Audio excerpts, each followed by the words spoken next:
السلام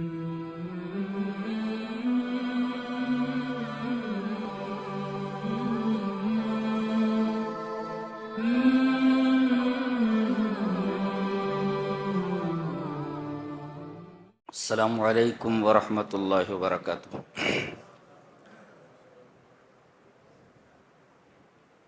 اعوذ باللہ من الشیطان الرجیم، بسم اللہ الرحمن الرحیم۔ الحمد للہ الذی انزل علی عبدہ الکتاب ولم یجعل لہ عوجا۔ سورہ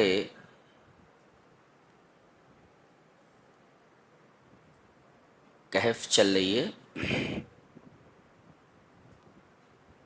جو 16ویں پارے میں تھوڑی دور تک چلی گئی۔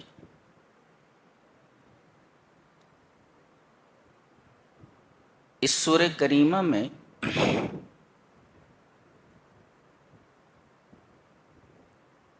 یہ بیان کیا گیا ہے کہ عام طور پر اللہ اپنے بندوں کو 4 چیزوں سے آزماتا ہے، یعنی یہ 4 آزمائشیں اس کے اوپر آتی ہیں۔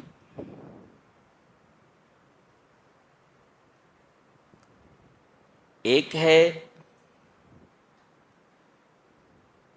دین کی آزمائش، فتنہ کا مطلب ہوتا ہے آزمائش، تو ایک ہوتا ہے دین کا فتنہ،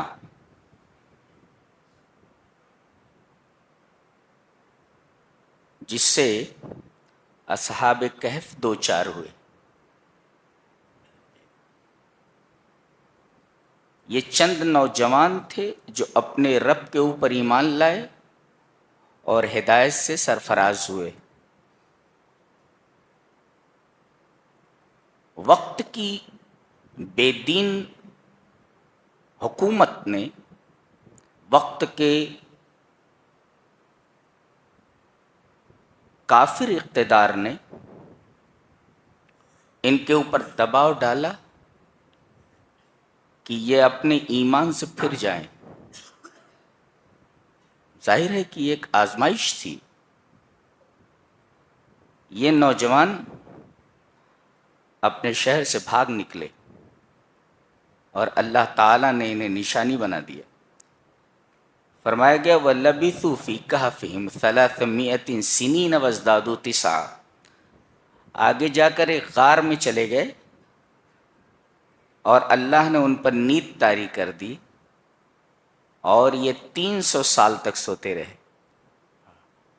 زندہ ہیں، نہ انہیں بھوک لگ رہی ہے، نہ انہیں پیاس لگ رہی ہے، نہ انہیں اور کسی چیز کی ضرورت ہے۔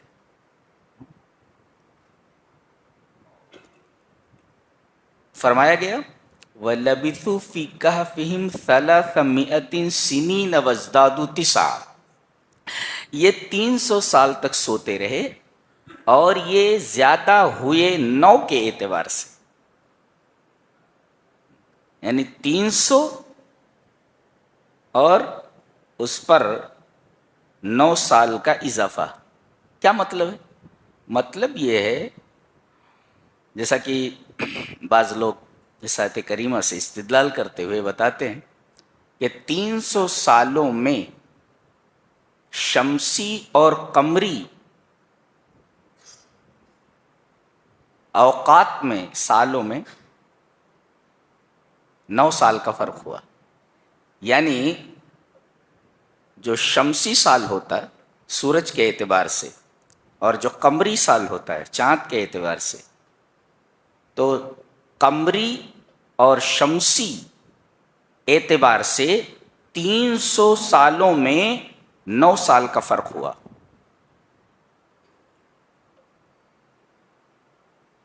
اس کو معیار بنا کر اگر کیلکولیشن کیا جائے تو ہر دن کے بارے میں معلوم کیا جا سکتا ہے کہ شمسی اور قمری سال میں کتنا فرق ہوا ہے۔ کیا بات ہے۔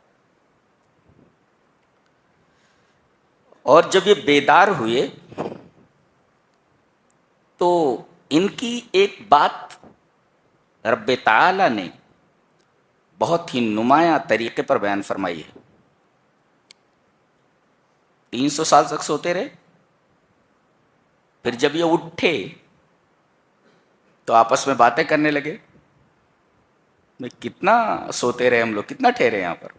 کوئی کہہ رہا ہے ایک دن، کوئی کہہ رہا ہے دن کا ایک حصہ، جبکہ 300 سال گزر چکے ہیں. انہوں نے کہا اللہ کو معلوم ہے کہ تم کتنا ٹھہرے ہو. قالوا اعلم بما لبثتم. 300 سال تک نہ بھوک لگی، نہ پیاس، نہ اور کسی چیز کی ضرورت پڑی. جیسے ہی یہ جاگے، انہیں بھوک لگ گئی، تو اپنے ساتھیوں میں سے ایک کو وہ پرانا روپیہ، پرانا سکہ جو 300 سال پہلے کا ہے، وہ دے کر کے بھیجا اور کہا کہ جا کر کے بستی سے کھانا لے آؤ، شہر سے کھانا لے آؤ. دیکھو، فَبْعَثُوا أَحَدَكُمْ بِوَرِقِكُمْ، سکہ دے کر کے ان میں سے ایک کو بھیجو شہر کی طرف، الی المدینہ. فَلْيَنْظُرْ أَيُّهَا أَزْكَىٰ طَعَامًا، تو وہ دیکھے جا کر کہ پاکیزہ کھانا کون سا ہے. کیا بات. اس بات کو قرآن حکیم نے بہت نمایاں طریقے پر بیان کیا. پہلے اس پر ایک مفسر کا تبصرہ دیکھیں. وہ لکھتا ہے کہ الحرام لا یکون زکیا وکثیر من الناس لا یتحری الحلال وہذا من اسباب شقائی کثیر من البیوت. کیا تبصرہ ہے. کہتا ہے کہ حرام کھانا یہ زکی نہیں ہوتا، پاک نہیں ہوتا، ناپاک ہوتا ہے. حرام کھانا، حرام جو ہوتا وہ پاک نہیں ہوتا، زکی نہیں ہوتا. اور اکثر لوگ حلال و حرام کی تمیز نہیں کرتے، حلال روزی تلاش نہیں کرتے. اس کا نتیجہ کیا ہوتا ہے؟ وَهَذَا مِنْ أَسْبَابِ شَقَاءِ كَثِيرٍ مِنَ الْبُيُوتِ. یہ شہر میں یا کسی سوسائٹی میں اکثر گھروں کی بدنصیبی اور بدحالی کا سب سے بڑا سبب ہے. یعنی اگر آدمی حلال و حرام کی تمیز نہ کرے تو اس گھر میں برکت نہیں، بدبختی آتی ہے، بے برکتی آتی ہے. کتنے لوگ ہیں اپنے آپ کو مسلمان کہتے ہیں اور سود جیسی لعنت میں ملوث ہیں. برکت کیسے آ سکتی ہے؟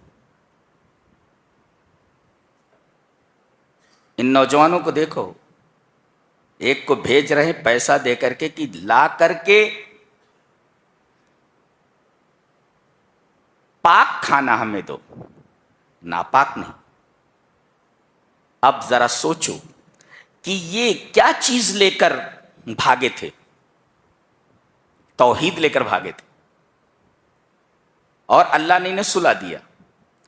300 سال کے بعد جب جاگے تو کس چیز کی بات کر رہے ہیں؟ حلال کھانے کی بات کر رہے ہیں. پتہ یہ چلا کہ توحید میں اور حلال روزی میں، توحید میں اور عقل حلال میں بڑا گہرا ربط ہے. آدمی جتنا حلال کھائے گا اس کی توحید اتنی ہی زیادہ بلند ہوگی، اور جتنا حرام کھائے گا اس کی توحید اتنی ہی زیادہ خراب ہوگی اور اتنی ہی زیادہ پست ہوتی چلی جائے گی. یہ بہت ہی خوبصورت بات کہی گئی. اچھا، تو جب آدمی دین کے فتنے میں مبتلا ہو تو کیا کرے؟ اس فتنے میں مبتلا ہو جائے تو کیا کرے؟ اللہ تبارک و تعالی نے اس کا علاج بیان فرمایا ہے. 2 کام کرنے ہیں، ایک صبر اور ایک نیک لوگوں کی صحبت. برے لوگوں کی صحبت سے الگ ہو جاؤ اور صبر اختیار کرو. صبر اور نیک لوگوں کی صحبت.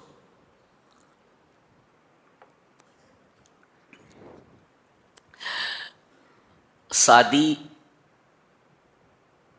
ایک بہت بڑے فارسی شاعر گزرے ہیں. ان کی کتاب بچپن میں ہم لوگوں کو پڑھائی گئی ہے. اس میں لکھا ہے کہ سعدی اپنے ایک دوست کے یہاں پہنچے اور کہا کہ مجھے نہانے کی ضرورت ہے. تو پہلے آج کل کے جدید طریقے والے صابن تو تھے نہیں، اس نے ایک خوشبودار مٹی لا کر دی. پہلے عورتیں بھی اسی مٹی سے نہاتی تھی، بالوں میں لگا لیتی جس سے جوئیں وغیرہ نکل جاتے تھے. اب تو طرح طرح کے صابن آ گئے. تو اس نے ایک خوشبودار مٹی لا کر کے دی کہ اسی سے نہا لو. لکھتے ہیں کہ گلے خوشبوئے در حمام روزے رسید از دست محبوب بدستم بدو گفتم کی مشکی یا عبیری کی از بوئے دلاوے دے تو مستم بگفتا من گلے ناچیز بودم ولیکن مدت باگل نشستم جمال ہم نشی در من اثر کرد وگرنہ من ہما خاکم کے ہستم. بہت پیاری بات کہی. کہہ رہے ہیں کہ ایک خوشبودار مٹی میرے دوست نے مجھے نہانے کے لیے دی، صابن کے طور پر استعمال کرنے کے لیے. اور میں حمام میں گیا تو مٹی مہک رہی تھی. تو میں نے اس سے پوچھا کہ تم مشک ہے یا عبیر ہے؟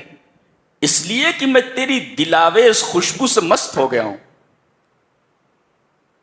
تو مٹی ہے اتنی خوشبودار ہے. تو بدو گفتم کی مشکی یا عبیری، میں نے اس سے پوچھا کہ تم مشک ہے یا عبیر ہے کہ میں تیری دلاوے اس خوشبو سے مست. تو اس نے کہا کہ میں ایک ناچیز مٹی تھی لیکن ایک مدت تک میں پھول کے ساتھ رہی ہوں، تو میرے ہم نشین کے جمال نے میرے اندر اثر کر دیا، ورنہ میں وہی مٹی کی مٹی ہوں، پھول کے ساتھ رہی ہوں. تو اچھی صحبت اختیار کرو. کسی لوہار کے پاس بیٹھو گے تو ایک تو کالا دھواں تمہاری ناک کے ذریعے پیٹ میں جائے گا، اور ہو سکتا ہے کہ تمہارے کپڑے جل جائیں کہ بھٹی سے چنگاریاں اٹھ رہی ہیں. لیکن اگر کسی خوشبو بیچنے والے عطار کے پاس بیٹھو گے تو اگرچہ تم خوشبو نہ خریدو مگر تمہیں اس کی خوشبو ملتی رہے گی. تو صحبت نیکاں اختیار کرو. بتایا گیا وَاصْبِرْ نَفْسَكَ مَعَ الَّذِينَ يَدْعُونَ رَبَّهُمْ بِالْغَدَاةِ وَالْعَشِيِّ يُرِيدُونَ وَجْهَهُ. تم صبر کرو اور ان لوگوں کے ساتھ رہو جو اپنے رب کو صبح و شام پکارتے ہیں اور اس کی رضا چاہتے ہیں، انہی کے ساتھ رہو. تو اگر آدمی دین کے فتنے میں مبتلا ہو تو علاج یہ ہے کہ وہ صبر کرے اور اچھے لوگوں کی صحبت اختیار کرے. یہ اور دوسرا فتنہ ہے مال کا فتنہ.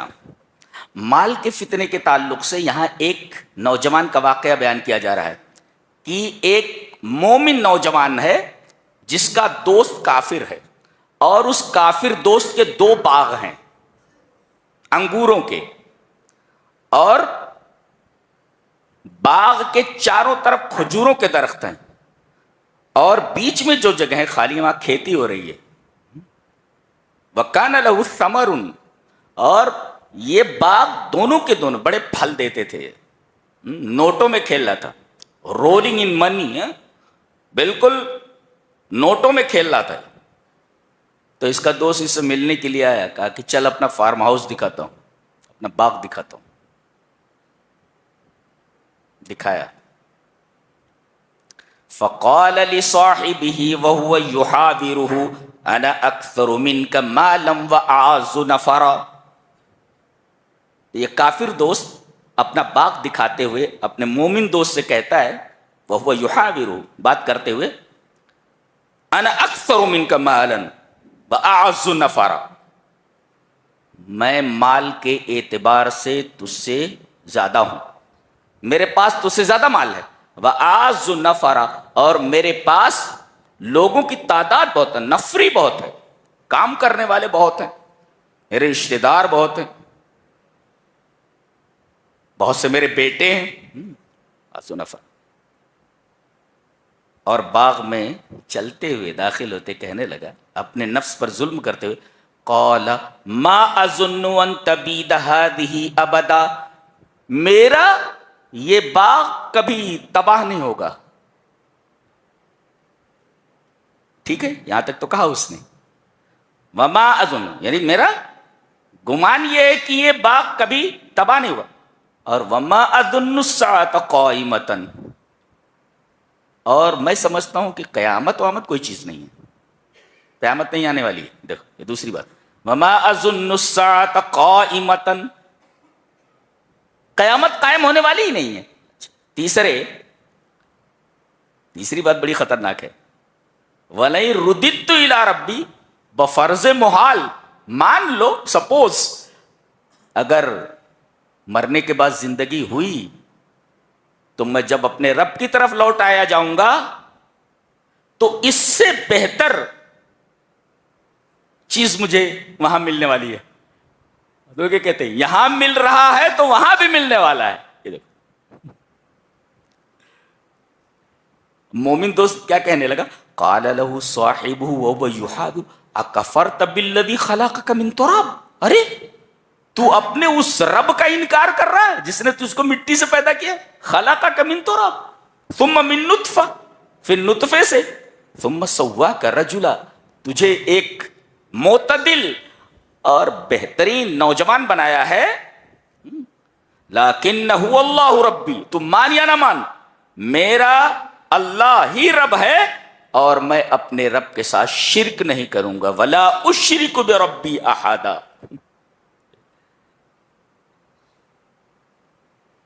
تجھے تو یہ کہنا چاہیے تھا باغ میں داخل ہوتے وقت، ولولا اذ دخلت جنتک قلت ما شاء اللہ لا قوت الا باللہ، یہ بولنا چاہیے تھا تجھ کو کہ جو کچھ ملا یہ اللہ کی دین ہے. اللہ کہتے ہیں کہ اس باغ کے اوپر اللہ کا عذاب آیا اور پورا باغ تباہ ہو گیا. اور یہ ہاتھ ملتے رہ گیا، ہاتھ ملتے. فاصبح یقلب کفیہ، افسوس سے اپنے ہاتھ مل رہا تھا، پورا باغ تباہ ہو گیا. تو یہ ہے مال کا فتنہ. مال کے فتنے میں مبتلا ہو کر کے آدمی شرک کرنے لگتا ہے، یہاں تک کہ مرنے کے بعد کی زندگی کا انکار کر دیتا ہے اور اللہ کی دی ہوئی نعمتوں کو اپنی محنت کا ثمرہ اور اپنی محنت کا نتیجہ سمجھتا ہے. وہ یہ کہتا ہے کہ محنت میں نے کی، باغ میں نے لگائے، بیچ میں اللہ کہاں سے آ گیا؟ تو جب مال کے فتنے میں آدمی مبتلا ہو تو اس کا علاج کیا ہے؟ اس فتنے کا علاج کیا ہے؟ کہا کہ اس فتنے کا علاج یہ ہے کہ دنیا پر غور کرے کہ ان الدنیا تزول ولا تبقى، کہ دنیا باقی رہنے والی نہیں ہے، فانی ہے.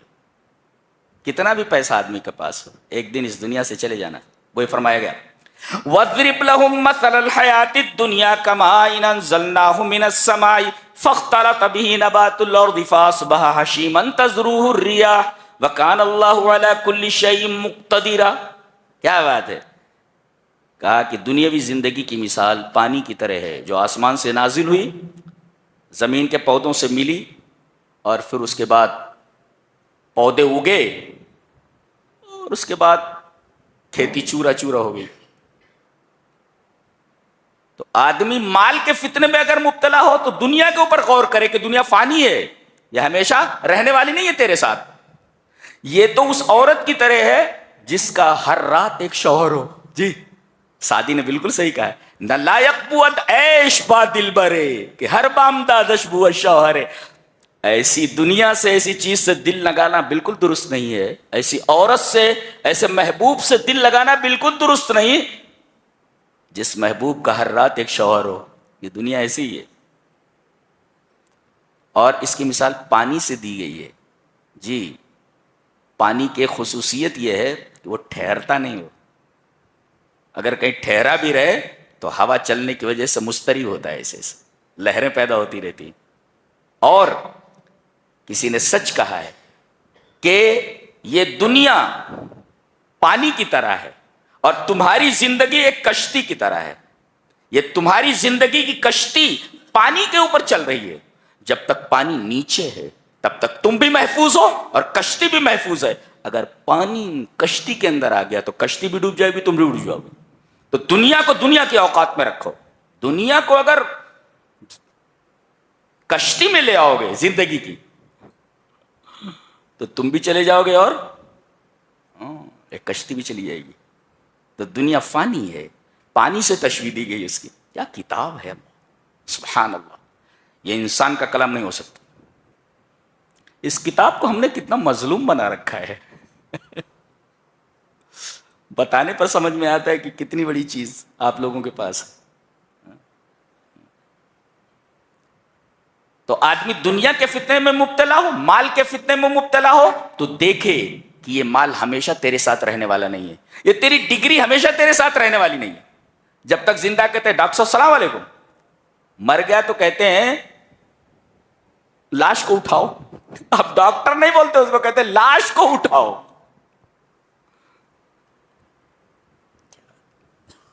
زندہ تو کہتے ہیں پروفیسر صاحب السلام علیکم. پروفیسر صاحب اسکول میں آئے کہ نہیں آئے؟ مر گئے کہنے لگے کہ اس لاش کو کب اٹھانے والے ہو، جنازہ کب اٹھایا جانے والا ہے.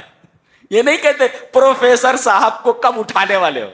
پروفیسری ختم ہو گئی یہاں پہ، ڈاکٹری ختم ہو گئی یہاں پہ، انجینئرنگ ختم ہو گئی. اس پوائنٹ پر آنے کے بعد سب کچھ فنش ہو جاتا اور ہم اسی کی طرف بڑھ رہے ہیں. The life is going to finish. کہانی ختم ہونے جا رہی ہے ہر ایک کی. جی وہاں تک پہنچنا. تو مال کے فتنے میں مبتلا ہو تو دنیا پر غور کرے، دنیا کی بے ثباتی پر. شیلے کی نظم میں نے پڑھی تھی، کہتا ہے the flower that smiles today tomorrow dies, all that we wish to stay comes and does fly. کیا بولتے؟ چلیے اس کو ایک آیت کریمہ کے تناظر میں دیکھیں گے اس کو. جی اور پھر تیسرا فتنہ ہے علم کا فتنہ. جیسے حضرت موسیٰ علیہ السلام نے ایک دفعہ تقریر فرمائی تو ایک آدمی نے کہا کہ آپ دنیا کے سب سے بڑے عالم ہیں، عالم اہل الارض، دنیا کے سب سے بڑے عالم ہیں. کہا کہ ہاں. اللہ کو ان کی یہ ادا پسند نہیں آئی. کہا کہ رخت صبر باندھو، میرا ایک بندہ مجمع البحرین پر رہتا ہے، دو دریاؤں کے سنگم پر. ملو پتہ چلے گا کہ علم کسے کہتے ہیں. اپنے ایک ساتھی غالباً یوشع ابن نون ہے، ساتھ میں لے کر کے چلے اور کہا کہ پتہ کیسے لگے گا کہ وہ ملیں گے کہاں؟ کہا کہ زنبیل میں تلی ہوئی مچھلی لے لو، یہ مچھلی تمہیں بتا دے گی کہ تمہیں ملنا کہاں ہے. چلے فلما بلغا مجمع بینہما نسیا حوتہما فاتخذ سبیلہ فی البحر سربا. وہ زنبیل وانوں رکھا تھا، وہ تلی ہوئی مچھلی نکل کر کے پانی میں چلی گئی. کیا بات ہے، تلی ہوئی مچھلی نکل کر پانی میں چلی گئی. ہمارا رب کیسا ہے اللہ، تلی ہوئی مچھلی کو زندہ کر کے پانی میں بھیج دیتا ہے. سبحان اللہ. اللہ تیری عظمت کے قربان، تیری ربوبیت کے قربان، تیری رحمت کے قربان. کیسا ہمارا رب ہے. تلی ہوئی مچھلی نکل کر کے دریا میں چلی گئی. اور کوئی چیز اگر پانی میں سے نکل کر آگے چلی جائے تو پانی مل جاتا ہے آپس میں، لیکن وہ مچھلی اس طرح گئی تھی کہ سرب بنا ہوا تھا. سرب کا مطلب ہوتا ہے ایک سرنگ بنی ہوئی تھی. یہ مچھلی ادھر سے گئی ہے، پانی کے اندر سرنگ بنا دیا اس نے، اور سرنگ ایسے بنی ہوئی ہے. مچھلی بھی اس کے قبضہ قدرت میں، اور پانی بھی اس کے قبضہ قدرت میں. پھر آگے نکل گئے تھے. فلما جاوزا آگے نکل گئے. قال علی فتح، اپنے ساتھی سے کہا آتینا غدان، وہ ناشتہ لاؤ. غدا مینس ناشتہ، بریک فاسٹ، وہ کھانا لاؤ کھانا. لقد لقینا من سفرنا هذا نصبا، ارے بہت تھک گئے اس سفر سے بھائی، لاؤ کھانا کھا لیتے.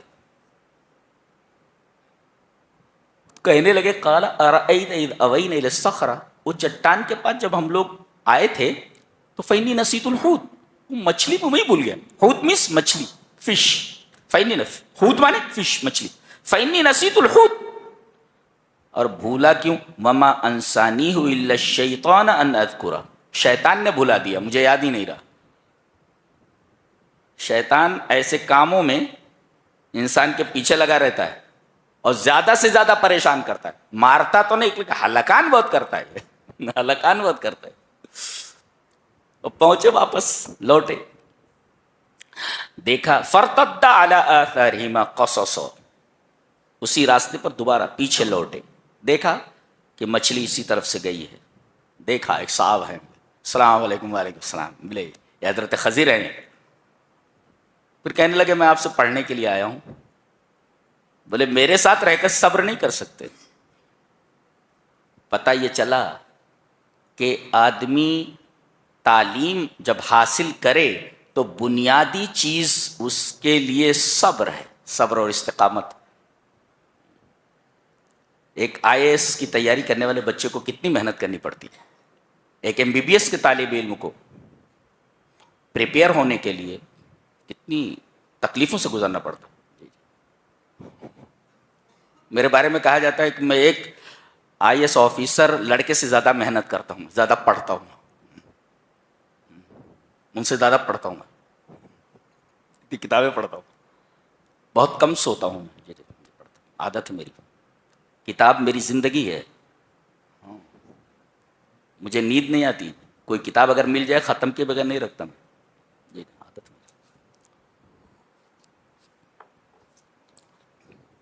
کہا کہ صبر نہیں کر سکتے میرے ساتھ، اور میرے ساتھ رہنے کے لیے صبر لازم ہے.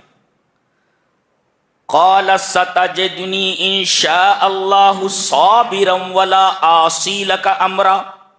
حضرت موسیٰ علیہ السلام کہہ رہے ہیں انشاءاللہ آپ مجھے صابر پائیں گے اور میں آپ کے کسی حکم کی نافرمانی نہیں کروں گا. کیا بات ہے. کالج میں آپ جب فارم بھرتے ہیں نا تو آپ کو سائن کرنا پڑتا ہے کہ آپ اسکول کے تمام قواعد و ضوابط، رولز اینڈ ریگولیشنز کے پابند ہوں گے. دیکھو یہاں ایک ہی ٹکڑے میں بتا دیا گیا ولا اعصی لک امرا، میں اس پیپر پر سائن کرتا ہوں. کتاب ہے. کہا کہ دوسری شرط یہ ہے قال فَإِنِ اتَّبَعْتَنِي فَلَا تَسْأَلْنِي عَنْ شَيْءٍ حَتَّى أُحْدِثَ لَكَ مِنْهُ ذِكْرًا. کوئی بھی چیز میں کروں تم سوال نہیں کرو گے یہاں تک کہ میں خود ہی نہ بتا دوں کہ میں نے ایسا کیوں کیا. سوال نہیں کرو گے تم، ٹھیک ہے. یہ کہہ چکے ہیں کہ بھئی میں آپ کے کسی حکم کی نافرمانی نہیں کروں گا. دونوں چلے. اب ایک کشتی میں سوار ہو کر کے اس پار جانا ہے، دریا کے کنارے آئے، چڑھ گئے. حتی اذا رکبا فی السفینۃ خرقھا، جیسے ہی یہ کشتی میں پہنچے اس کے تختے اکھاڑنے لگے. حضرت موسیٰ نے دیکھا کہ خضر اس کشتی کے تختے اکھاڑ رہے ہیں، سب اس کو توڑ پھوڑ رہے ہیں. برداشت نہیں کر سکے. قال اخرقتھا لتغرق اہلھا، ارے آپ اس کے تختے اکھاڑ رہے ہیں، سوراخ کر رہے ہیں، آپ کشتی والوں کو ڈبونے کا ارادہ رکھتے ہیں. دیکھو انہوں نے کہا کشتی والوں کو، یہ نہیں کہا کہ ہم کو ڈبانے کے لیے. پتہ یہ چلا کہ جو انبیاء ہوتے ہیں، جو بڑے لوگ ہوتے ہیں، انہیں اپنے سے زیادہ دوسروں کی فکر ہوتی ہے. کیا تعلیم ہے، دیکھا کیا تعلیم. ایک ٹکڑے کے اندر تعلیم دے دی گئی کہ جینا ہوتا ہے اصلی جینا جو دوسروں کے لیے جیا جائے. اپنے لیے تو کتا بھی جی لیتا ہے جی، اصل جینا ہے کہ دوسروں کے لیے جیا جائے، دوسروں کے دکھ درد کو بانٹا جائے. یا آپ مسجد میں آتے ہیں، نماز تو کہیں بھی ہو سکتی تھی، آپ کو بلا عذر مسجد میں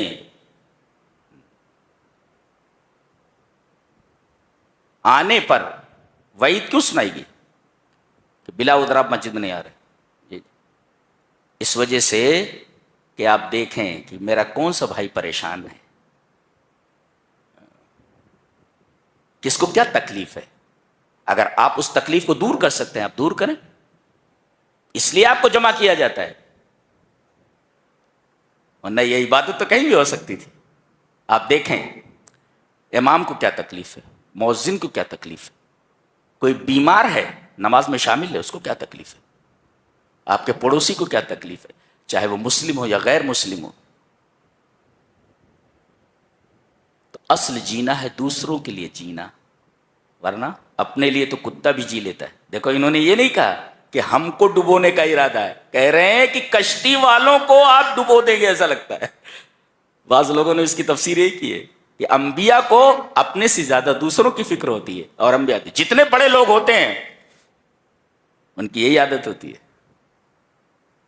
اپنے سے زیادہ دوسروں کی فکر ہوتی ہے. بڑے عظیم لوگ ہوتے ہیں، یہ بہت عظیم الشان ہوتے ہیں. لقد جیت شیئا امرا، آپ نے بہت برا کام کیا. بولے قال الم اقل انک لن تستطیع معی صبرا، میں نے بولا تھا نا کہ تم صبر نہیں کر سکو گے. ابھی وعدہ کیے تو بولوں گا نہیں، سوال کر بیٹھے تم. پتا یہ چلا کہ جو نبی ہوتا ہے، نبی اگر کوئی منکر کام دیکھتا ہے تو اعتراض کے بغیر نہیں رہتا. غلط ہے تو غلط ہے، وعدہ کرنے کے بعد بھی انہوں نے کہہ دیا آپ نے غلط کام کیا ہے. اچھا، اس کے بعد معافی مانگ رہے ہیں. قال اللہ تواخذنی بما نسیت، بھول گیا، بھولے سے ایسا ہو گیا، بما نسیت بھول گیا میں، تو مجھے مواخذہ مت کیجیے. کہا ٹھیک ہے. فانطلقا، کشتی سے اتر کر کے آگے بڑھے.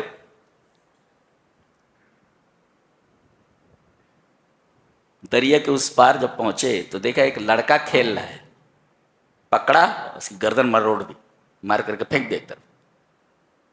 حتی اذا لقیا غلاما فقتلا، ایک لڑکے کو دیکھا، پکڑا، اسے مار دیا. قال اقتلت نفسا زکیۃ بغیر نفس لقد جئت شیئا نکرا. پھر بول پڑے گا، اس لیے کہ کوئی غلط کام دیکھ کر نبی چپ نہیں ہو سکتا. بظاہر یہ قتل ناحق تھا، ایک بچے کو مار دینا. حضرت خضر نے کہا قال الم اقل لک انک لن تستطیع معی صبرا، میں نے تم سے کہا نہیں تھا کہ میرے ساتھ رہ کر تم صبر نہیں کر سکتے؟ اب مجبور ہو گئے. قال ان سألتک عن شیء بعدها فلا تصاحبنی، اگر اس کے بعد میں نے سوال کیا کسی چیز پر تو آپ مجھے اپنے سے الگ کر دیجئے. فانطلقا، چلے. حتی اذا اتیا اہل قریۃ استطعما، ایک بستی میں پہنچے، بھوکے تھے بیچارے. بستی والوں سے کہا کہ بھئی کھانا دے دو. ضرورت پڑنے پر انسان کہیں بھی جا کر کے کھانا مانگ سکتا ہے. انہوں نے کھانا مانگا. بستی والے اتنے بخیل تھے، بعض لوگ ایسے ہوتے ہیں چمڑی چلی جائے مگر دمڑی نہ جائے. ہاں، یہ ایسے تھے. فَأَبَوْا أَن يُضَيِّفُوهُمَا، انہوں نے ان کو مہمان بنانے سے انکار کر دیا کہ مہمان نہیں بناتے. اچھا، بہرحال بیچارے بھوکے سوئے ہوئے تھے. گاؤں میں سے نکل کر انہیں دوسری طرف جانا تھا. گاؤں میں جیسے کہ دیکھا کہ ایک دیوار گرا چاہتی ہے، a wall ready to collapse. دیکھا کہ ایک دیوار ہے جو بالکل گرا چاہتی ہے. اراد ان ينقض، گرنے والی ہے، ریڈی ٹو کلیپس، بالکل گرنے والی ہو. حضرت خضر علیہ السلام آگے بڑھے اور اپنی جو قوت تھی جسے اللہ نے عطا کی تھی لگا کر کے دیوار کو سیدھا کر دیا. اب یہ تو غصے میں تھے ہی، ویسے بھی جلالی پیغمبر ہے، غصے میں آئے. قال لو شئت لاتخذت علیہ اجرا، پیسے لے لیتے تھے. بولے اتنے بخیل تھے کہ انہوں نے ہمیں مہمان نہیں بنایا تو دیوار سیدھی کرنے کے لیے پیسہ لے لیتے تھے. لو شئت لاتخذت علیہ اجرا، پیسے لے لیتے. قال هذا فراق بینی و بینک، تمہاری شرط کے مطابق اب میں تمہیں اپنے ساتھ نہیں رکھ سکتا.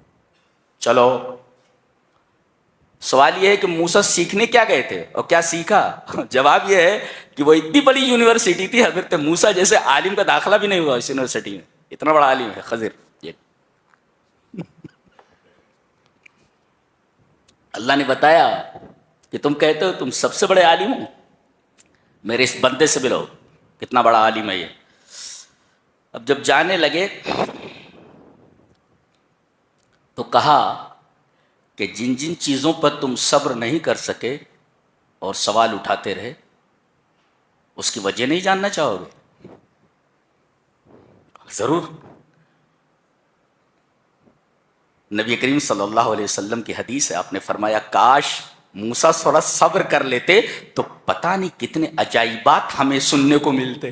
نبی کریم صلی اللہ علیہ وسلم نے خواہش فرمائی کہ موسیٰ کو تھوڑا خاموش رہنا چاہیے تھا، صبر کرنا چاہیے تھا، تو عجائبات دیکھنے کو ملتے.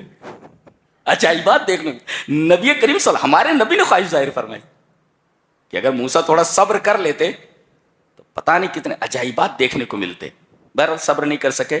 حضرت خضر نے کہا کہ اب جائیے، آپ ہمارے اسکول میں آپ کا داخلہ نہیں ہوگا. ٹیسٹ میں آپ ناکام ہوئے، جو آپ کا ٹیسٹ لیا گیا ہے داخلے کے لیے اس ٹیسٹ میں آپ ناکام ہو چکے ہیں، ٹیسٹ میں فیل ہو چکے ہیں آپ، جائیے. لیکن جن چیزوں پر تم صبر نہیں کر سکے اس کا جواب نہیں سنو گے. وہ کشتی جس کے میں تختے اکھاڑ رہا تھا اور خراب کر رہا تھا،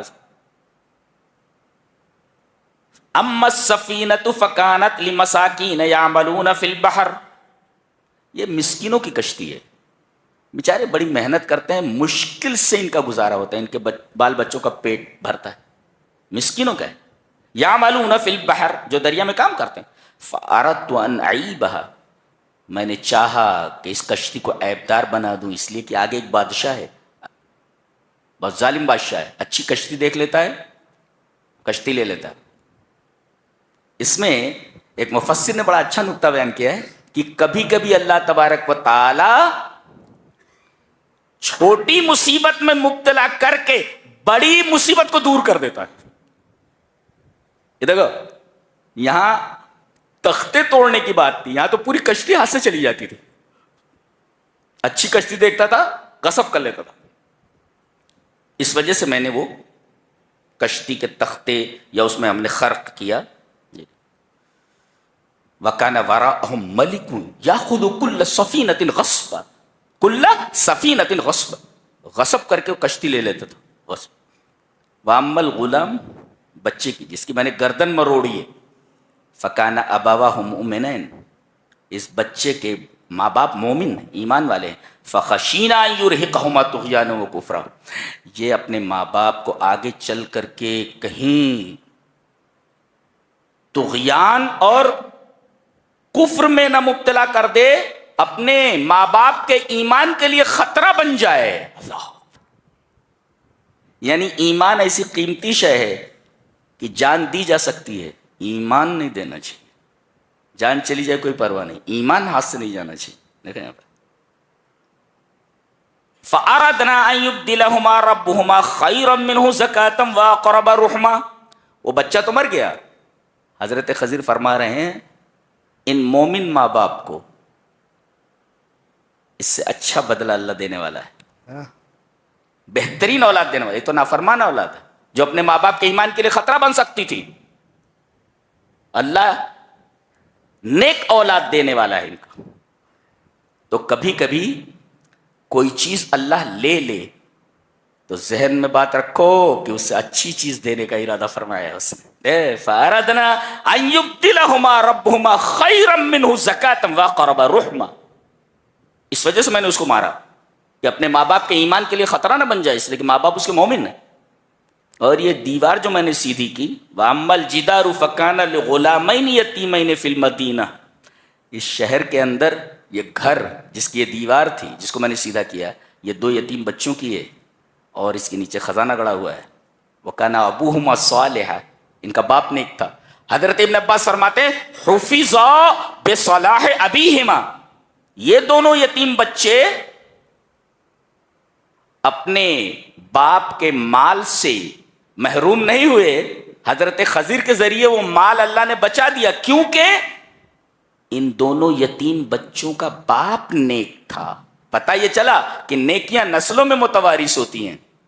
باپ نیک ہو تو باپ کی نیکی کا فائدہ بچوں کو ملتا ہے، اور باپ برا ہو تو اس کی برائی کا نقصان بچوں کو بھگتنا پڑتا ہے۔ یہ قاعدہ ہے۔ یہ ہم لوگ اپنے بچوں کے لیے بینک بیلنس بنانے کے چکر میں ہیں۔ تم اچھے بنو، اللہ تبارک و تعالیٰ خود تمہارے بچوں کے لیے بینک بیلنس تیار کر دے گا۔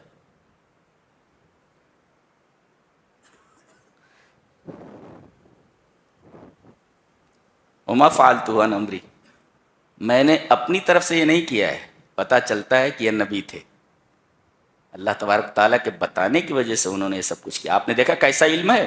حضرت موسیٰ علیہ السلام ظاہر میں دیکھ رہے ہیں، لیکن خضر کو وہ علم بتا ہوا تھا کہ اس کے پیچھے کیا ہے۔ یہ بہت گہرا علم ہے، یہ علم سب کو نہیں دیا جاتا۔ حضرت موسیٰ صرف دیوار دیکھ رہے ہیں، حضرت خضر دیکھ رہے ہیں کہ دیوار کے نیچے خزانہ گڑا ہوا ہے۔ کیسی نگاہ ہے، کیسا علم ہے، دیکھ رہے ہیں۔ تو یہ علم ہے۔ تو علم کا فتنہ اگر آئے اور آدمی علم کے فتنے میں مبتلا ہو تو اسے تواضع اور عاجزی اختیار کرنی چاہیے۔ جتنا بڑا عالم ہو اتنا اس کے اندر تواضع ہو، اتنی خاکساری ہو۔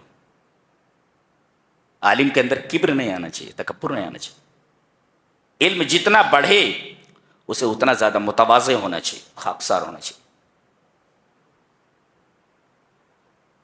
تو اگر آدمی علم کے فتنے میں مبتلا ہو تو عاجزی، خاکساری اور تواضع اختیار کرے، تب نعمت علم کا شکریہ ادا ہوگا۔ اچھا، اب آ رہا ہے اقتدار کا فتنہ، بادشاہت کا فتنہ۔ وَيَسْأَلُونَكَ عَنْ ذِي الْقَرْنَيْنِ، یہ آپ سے ذوالقرنین کے بارے میں سوال کرتے ہیں۔ یہ تاریخی چیز ہے۔ یہ نبی کو کیسے معلوم؟ جو کسی کالج میں نہیں گیا، جو کسی مدرسے میں نہیں گیا، نہ اس نے کسی ہسٹورین سے کوئی ہسٹری پڑھی ہے، کیسے بتا رہا ہے یہ؟ اور یہ سب کچھ دوسری کتابوں میں ہے۔ وَيَسْأَلُونَكَ عَنْ ذِي الْقَرْنَيْنِ، ذوالقرنین کے بارے میں سوال کرتے ہیں۔ بتایا گیا یہ ذوالقرنین ایک بادشاہ تھا جس کو کیخسرو یا خورس کہتے، خورس کچھ بھی نام رہا ہوگا، یہ اس کا لقب ہے، یہ ذوالقرنین۔ جواب دیا گیا کہ یہ بہت بڑا بادشاہ تھا، اس نے 3 سفر کیے تھے، ایک مشرق، ایک مغرب اور ایک شمال مشرق میں۔ ایک مغرب، ایک مشرق اور ایک شمال یا شمال مشرق۔ پہلا سفر مغرب کی طرف، چلتا چلا گیا حتی اذا بلغ مغرب الشمس، یہاں تک کہ ایسی جگہ پر پہنچا جہاں سورج ڈوبتا ہو، ایسا لگا اسے، یعنی آگے پانی ہی پانی تھا، آبادی تھی ہی نہیں۔ اور اس نے دیکھا کہ سورج ایک گدلے پانی کے چشمے میں ڈوب رہا ہے۔ حقیقت میں ایسا ہے نہیں، جیسے چاند ایک تشتری کی طرح لگتا ہے، لیکن چاند تشتری کی طرح نہیں ہے، بلکہ ایک قرا ہے پورا کا پورا ہو۔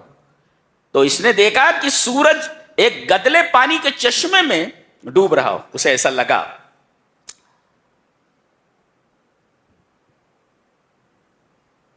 وہاں ان لوگوں سے کہا کہ دیکھو یہاں مل جل کر کے رہو، ایک دوسرے پر کوئی ظلم نہیں کرے گا، اور توحید کو اپنی زندگی میں لاؤ، اس لیے کہ سب سے بڑا ظلم شرک ہے۔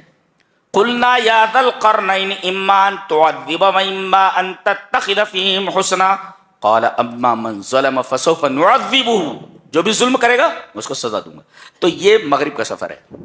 یہ ایسا سیاح ہے جو مغرب میں چلتا چلا گیا اور وہاں جا کر رکا کہ آگے پانی ہی پانی تھا، کوئی آبادی نہیں تھی۔ اس جگہ کون سی آبادی تھی؟ چند لوگ تھے وہاں جو کوئی شریعت اور کوئی عقیدہ ان کے پاس نہیں تھا، آپس میں لڑتے بھیڑتے رہتے تھے، ظلم کرتے رہتے تھے ایک دوسرے پر۔ اس نے ڈانٹا ان کو، کہا کہ مل کر کے رہو اور ایک دوسرے پر کوئی ظلم نہ کرے۔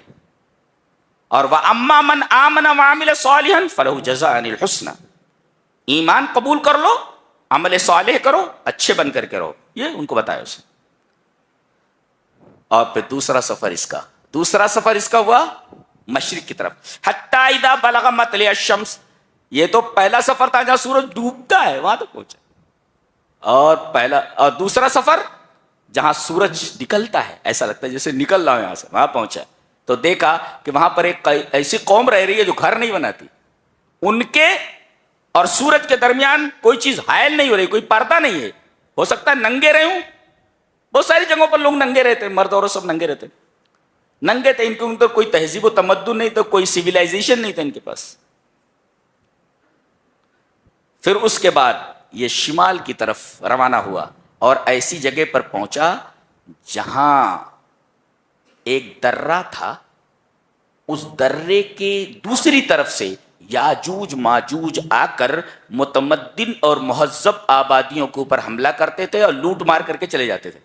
یہ وہاں پہنچا تو لوگوں نے اس سے ریکویسٹ کی، کہا کہ اس درے کو بند کر دیجیے آپ، تاکہ یاجوج ماجوج کے فتنے سے ہم محفوظ ہو جائیں۔ اس نے کہا کہ مین پاور چاہیے ہمیں، آدمی دو، بقیہ پیسہ ہم دیتے ہیں۔ ایک سد تیار کی اس نے، اور پھر ایسی سد تھی کہ یاجوج ماجوج اس پر چڑھ بھی نہیں سکتے تھے، اس کو توڑ بھی نہیں سکتے تو سوراخ بھی نہیں کر سکتے تھے۔ یاجوج ماجوج کون ہے پتہ نہیں، اس لیے کہ اللہ تبارک و تعالی کی بیان کردہ بعض باتیں اپنے ظہور میں وقت کی منتظر ہیں، جب ظاہر ہوگا تو پتہ چل جائے گا اچھا یہ یاجوج ماجوج ہے۔ ابھی قیاس آرائی نہیں کی جا سکتی کہ روس والوں کو یاجوج ماجوج کہا جاتا ہے یا کہیں پہ ہے، کیا کہیں پر ہیں یہ، جی اپنے وقت پر ظاہر ہو جائیں گے، پتہ چل، ہم نہیں تو ہماری نسلیں دیکھ لیں گی کون ہے وہ۔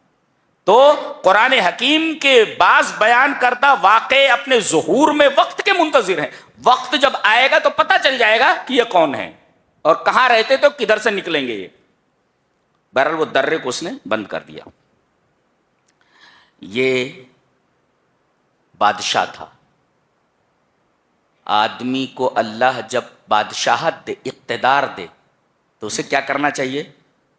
اقتدار کے فتنے سے محفوظ رہنے کے لیے کیا کرے؟ اس نے کہا رحمت من ربی، اس نے کہا کہ یہ میرے رب کی طرف سے رحمت ہے، یہ میرے رب کی طرف سے رحمت ہے، یہ جو اللہ تبارک تعالی نے مجھے عطا کیا ہے۔ تو آدمی کو جب اللہ اقتدار دے تو اقتدار کو اللہ کی رحمت سمجھے، ہاں، اور رحمت سمجھتے ہوئے لوگوں کی خیر خواہی دن رات کرتا رہے، اس کا یہ کام ہے۔ جب یہ رحمت ہے تو لوگوں پر رحم کرے، لوگوں کی خیر خواہی کرے۔ آج تو ووٹ مل جاتا ہے، اس کے بعد نظر ہی نہیں آتے کہاں گئے، چلے کہاں گئے، جی۔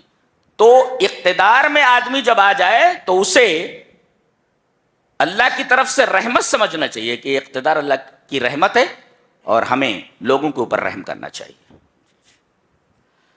آگے سورہ مریم،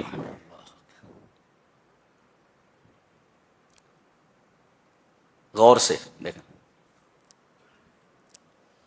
اس میں سورہ کریمہ میں آپ دیکھیں گے کہ 16 بار رحمان کی صفت آئی ہے، 16 مرتبہ، اب پورے قرآن میں 58 مرتبہ ہے، 58 ٹائمز۔ پورے قرآن میں لفظ رحمان 58 بار آیا ہے، 58 ٹائمز، اور ان 58 میں سے 16 مرتبہ صرف اسی سورہ میں آیا ہے، اور 4 مرتبہ لفظ رحمت آیا ہے، لفظ رحمت، جی۔ اس میں سارے کے سارے واقعات معجزہ ہیں۔ مادہ پرست دنیا کو اللہ تبارک و تعالی نے یہ قاعدہ دے دیا، اصول دے دیا کہ میں اسباب کا پابند نہیں ہوں، میں کوئی بھی چیز بغیر سبب کے بھی پیدا کر سکتا ہوں۔ آدمی سوچتا بدلی نہ ہو تو بارش نہیں ہوتی، اللہ تبارک تعالیٰ فرماتا ہے کہ میں سبب کے بغیر بھی مسبب پیدا کر سکتا ہوں، بدلی کے بغیر بھی بارش برسا سکتا ہوں۔ دیکھیں حضرت زکریا کا تذکرہ ہے، یہ خود بوڑھے ہیں، جوانی کا موسم گزر چکا ہے، اور ان کی بیوی بانجھ ہیں، اولاد ہونے کا سوال ہی پیدا نہیں ہوتا، یہ بوڑھے ہیں اور ان کی بیوی بانجھ ہے، لیکن اللہ تبارک و تعالیٰ سے دعا کرتے، دعا دیکھو، کاف ہا یا عین صاد ذکر رحمت ربک عبدہ زکریا، یہاں دیکھو رحمت اور عبدیت دونوں کو ایک ساتھ ذکر کیا. ایک مفسر لکھتا ہے کلما زادت العبودیہ زادت الرحمت، جتنی زیادہ آپ کی بندگی بڑھتی جائے گی اللہ کے لیے اتنی زیادہ اللہ کی رحمتیں تمہارے اوپر آئیں گی. تو تم جتنا بندے بنتے جاؤ گے اللہ کی رحمتیں اتنی زیادہ تمہارے اوپر سایہ فگن ہوتے. کلما زادت العبودیہ زادت الرحمت ذکر رحمت ربک عبدہ زکریا اذ نادى ربہ نداء خفیا، چپ کے دعا کر رہے تھے، بیٹا چاہیے ان کو. بعض لوگوں نے وجہ یہ بتائی کہ دھیرے دھیرے دعا اس وجہ سے مانگتے تھے کہ کوئی سن نہ لے. ارے اس حالت میں بھی اس عمر میں یہ حضرت کو بچہ چاہیے. اور بعض لوگوں نے کہا ہے کہ آدمی جب دھیرے دھیرے دعا کرے تو دھیرے دھیرے دعا میں اخلاص زیادہ ہوتا ہے، دکھاوا کم ہوتا ہے، دکھاوا نہیں ہوتا. تو دھیرے دھیرے دعا کرتے تھے. اب دیکھو دعا کا طریقہ سیکھو، دعا کیسے مانگی جائے. اپنے رب کو پکارا، پہلے تو اللہ تبارک تعالیٰ کے اسماء حسنہ کا وسیلہ لو. اذ نادى ربہ نداء خفیا، اللہ تبارک و تعالیٰ کے اسماء حسنہ کا وسیلہ لو. ربوبیت کا حوالہ لیا گیا، یہ جی ربوبیت کا وسیلہ لیا گیا. پھر اس کے بعد وسیلہ لینے کے بعد ربوبیت کا یہ کہہ رہے رب انی وہن العظم منی، میرے رب میری ہڈی کمزور ہو گئی ہے. اللہ اکبر، بتایا کہ اندر سے کمزور ہوں میرے رب، اندر کچھ نہیں، ہڈیاں کمزور ہو گئی. ہڈیاں یہ پلر کی طرح ہوتی ہیں، یہ اگر کمزور ہو جائیں تو جسم کی پوری عمارت کمزور ہو جاتی ہے. تو انہوں نے ذوف باطن کو، اندرونی کمزوری کا ذکر پہلے کیا. میرے رب میری ہڈیاں کمزور، ہڈیاں اندر ہوتی ہے نا. پھر کہہ رہے واشتعل الراس شیبا، میرے رب میرے بال سفید ہو گئے. یہ ظاہری ذوف کو بیان کیا انہوں نے، اندر سے میری ہڈیاں کمزور ہیں اور اوپر سے میرے بال سفید ہو گئے میرے رب. یہ ظاہری کمزوری اور یہ باطنی کمزوری. باطنی کمزوری ہے کہ میری ہڈیاں کمزور، اور ظاہری کمزوری یہ، ظاہری ذوف یہ کہ میرے بال سفید ہو چلے ہیں. اور تیسرے نمبر پہ وَلَمْ أَكُمْ بِدُعَائِكَ رَبِّ شَقِيًّا، میرے رب تجھ سے مانگ کر کبھی محروم نہیں ہوا، جب بھی مانگا تو نے دیا. یعنی اللہ تبارک و تعالیٰ کی نعمتوں کا اعتراف. جی اللہ کے اسماء حسنہ کا وسیلہ ایک اپنی کمزوری ظاہر کرنا، اور اللہ کی نعمت کا اعتراف. پھر اس کے بعد مانگے، بیٹا مانگا، بیٹا دے دیا گیا. اور بیٹے کی خصوصیت بتائی گئی، وَسَلَامٌ عَلَيْهِ يَوْمَ وُلِدَ وَيَوْمَ يَمُوتُ وَيَوْمَ يُبْعَثُ حَيًّا، سلامتی ہو یحییٰ کے اوپر جس دن وہ پیدا ہوئے، سلامتی ہو جس دن وہ مریں گے، سلامتی ہو جس دن یہ اٹھائے جائیں گے. یہ تین جو مقامات ہیں ان کا حوالہ کیوں دیا گیا؟ پیدائش کا موقع، مرنے کا موقع، اور مرنے کے بعد اٹھائے جانے کا موقع. ان تین مواضع ثلاثہ، مواطن ثلاثہ، یہ تین جگہوں کا تذکرہ بطور خاص کیوں کیا گیا؟ اس لیے کہ یہ تینوں چیزیں متکرر نہیں ہوتی، کبھی ایک ہی بار ہوتی ہے. الانسان یولد مرۃ واحدہ ویموت مرۃ واحدہ ثم یبعث مرۃ واحدہ، پیدا ہوتا ہے ایک بار، مرتا ہے ایک بار، اٹھایا جائے گا ایک بار. جی بتایا دیا ہے. یہ اس کے بعد حضرت مریم کا تذکرہ ہے. یہ وہی ہیں کہ انہوں نے اللہ تبارک و تعالی کی جو مسجد ہے بیت المقدس، اس میں خدمت کو انجام دینا قبول کیا تھا، جیسا کہ ان کی والدہ کی نظر تھی. وہ ایک شرقی مکان میں رہتی تھی، مشرق کی طرف جو تھا، مشرق کی جگہ تھی، اور باقاعدہ پردے میں رہتی تھی، حجاب لگا رہتا تھا وہاں. باقی عورتوں کے لیے پردہ ضروری ہے. فاتخذت من دونہم حجابا، کمرے میں تھیں، اچانک حضرت جبرائیل آ گئے. واہ، ایک خوبصورت نوجوان کی شکل میں. یہ فرشتہ دیکھو کہاں کہاں پہنچا رہتے تھے، کہاں بھی پہنچ گیا یہ. فارسلنا الیہا روحنا فتمثل لها بشرا سویا، ہم نے اپنی روح کو بھیجا. یہ روح کی اضافت اللہ کی طرف، نا کی طرف، ضمیر جمع متکلم کی طرف اضافت تشریفی ہے، یعنی یہ بہت ہی معزز فرشتہ ہے. اچھا ان کو روح کیوں کہا جاتا ہے؟ سمیہ جبریل روحا، حضرت جبرائیل کو روح کہا جاتا ہے لأن الدین یحییٰ بہ وبوحیہ، اس لیے کہ یہ وحی لاتے ہیں اور وحی کی وجہ سے آدمی کے دل زندہ ہوتے ہیں. جی لاتا ہے، وہی لاتا ہے. یہ کون؟ جبریل. اس وجہ سے تو روح کہا جاتا ہے. گویا کہ یہ قرآن کی شکل میں جو چیز ہمیں ملی یہ روح ہے، اس سے زندگی میں روشنی آتی ہے. زندگی لاتا ہے، اس وجہ سے اس کو روح کہا گیا. وحی روح ہے، قرآن روح ہے.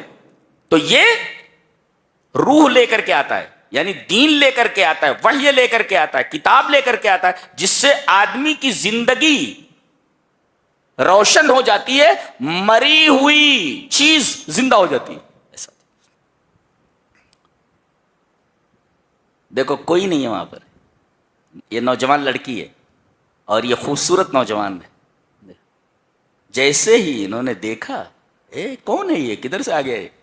قالت انی اعوذ بالرحمن ان کنت تقیا، اگر تم متقی ہو، تقوی والے ہو تو مجھے چھونا نہیں، دور رہو. اللہ اکبر. اور میں رحمان کی پناہ چاہتی ہوں. انہوں نے اللہ کے رحم کا حوالہ دیا. عام طور پر جب کہا جاتا ہے یار رحم کرو میرے اوپر، تو رحم کا جب لفظ آتا ہے تو آدمی کے دل کے اندر رحم پیدا ہو جاتا ہے. تو انہوں نے رحمان کا حوالہ دیا، میرے قریب مت آنا بولے، میں رحمان کی پناہ چاہتی ہوں. اچھا ان کنت تقیہ، مجھے چھونا نہیں اگر تم متقی ہو. نقطہ یہ ملا لأن التقوی یمنع الفواحش، گندی چیزوں سے روکتا ہے تقوی، اور یہ زنا کا مقام ہے یہ. جی لیکن تقوی ایسی چیز ہے جو فواحش سے روکتا ہے. اور یہ رمضان جو ہے یہ ہمارے اندر تقوی پیدا کرنے کے لیے آیا ہے، لعلکم تتقون. اور ان التقوی یمنع الفواحش، اگر آدمی کی زندگی میں تقوی آ جائے تو آدمی گندی چیزوں سے، یعنی جنسی جذبات کی بے اعتدالی سے جو گناہ وجود میں آتے ہیں، ان تمام چیزوں سے یہ تقوی اس کو روک دیتا ہے. اس وجہ سے تقوی کا حوالہ دیا گیا، تقوی کا حوالہ دیا. کہا کہ گھبراؤ نہیں، میں اللہ کی طرف سے بھیجا ہوا پیغمبر وہ ہوں، فرشتہ ہوں، اور میں تمہیں بچہ دینا چاہتا ہوں اللہ کے حکم سے. کہا کہ بچہ؟ قالت انا یکون لی غلام ولم یمسسنی بشر، میری شادی ہی نہیں ہوئی، مجھے کسی انسان نے چھوا ہی نہیں، بچہ کیسے ہوگا؟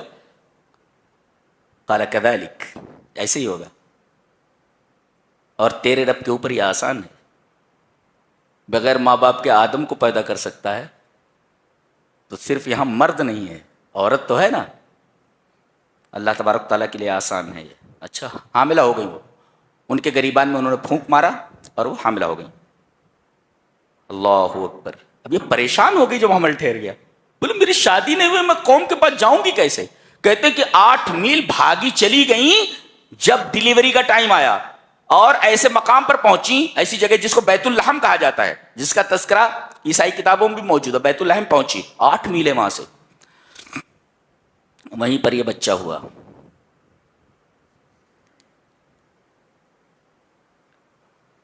بھوک لگی ہے، پیاس ہے. اللہ تبارک و تعالیٰ نے ریتیلے میدان کے اندر ایک چھوٹی سی نہر جاری کر دی. کہا کہ پی پانی. ریگستان میں نہریں کہاں ہوتی ہیں جی. اور بھوکی تھی. ایک ٹنڈ منڈ کھجور کا درخت تھا، پتے بھی نہیں تھے، کچھ نہیں تھا. کہا کہ اس کو ہلاؤ، اس کو ہلاؤ، اس کو تو کچھ ہے ہی نہیں. ہلانے لگی تو تازہ کھجور گرنے لگے. سبب نہیں ہے لیکن مسبب موجود ہے. صحرا میں دریا نہیں ہوتے، اللہ نے پیدا کر کے بتایا. اللہ نے فرمایا کہ مادہ پرستو سنو، تم مادے کے پیچھے بھاگ رہے ہو، میں بغیر سبب کے مسبب پیدا کر سکتا ہوں. صحرا میں نہر جاری کر سکتا ہوں، ٹنڈ منڈ کھجور کے درخت سے تازہ پھل، تازہ کھجور پیدا کر سکتا ہوں، دے سکتا ہوں. اور میں اپنی اس بندی کی آبرو کے لیے گہوارے میں موجود، گہوارے میں رہنے والے بچے کو زبان دے دیتا ہوں. یہ لے کر کے پہنچی، کہنے لگے ارے یہ کیا کر دیا؟ یا اخت ہارون ما کان ابوک امرأ سوء وما کانت امک بغیہ. قوم کہنے لگی اے ہارون کی بہن، یہ تو نے کیا کر دیا؟ تیرا باپ برا آدمی نہیں تھا اور تیری ماں یہ زانیہ نہیں تھی، یہ تو نے ایسا کیسے کیا؟ دیکھو سب سے پہلے بھائی کا تذکرہ ہوا ہے، اے ہارون کی بہن. پتہ یہ چلا کہ بہنوں کے اوپر سب سے زیادہ نگاہ بھائیوں کو رکھنا چاہیے، یہ بتایا گیا. اس لیے کہ باپ تو ڈیوٹی پر چلا گیا، ماں گھر کے کاموں میں ہے، یہ نٹھلا گھوم رہا ہے ادھر ادھر. کھانا اور گھومنا تو کم سے کم بہن کو نگاہ میں رکھ، بہن کہاں جا رہی ہے. یا اخت ہارون. اس پر اعتراض کرنے والوں نے یہ اعتراض کیا ہے کہ قرآن حکیم میں یہ تاریخی غلطی ہے، ہسٹوریکل ایرر ہے.